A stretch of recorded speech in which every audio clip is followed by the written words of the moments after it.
সারা পশ্চিমবঙ্গ, আমাদের পশ্চিমবঙ্গের রাজ্যবাসী এবং ভারতের সমস্ত লোকও জেনে গেছে যে এই সরকার কত বড় দুর্নীতি করেছে এবং আমাদের সাথে কত বড় অন্যায়টা হয়েছে।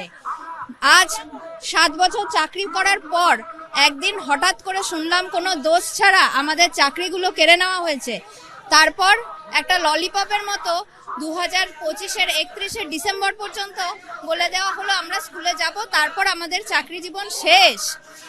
তাই জন্য আমাদের এই পথের লড়াই, আমরা আজ পথে, আমাদের আইনি লড়াই চলছে।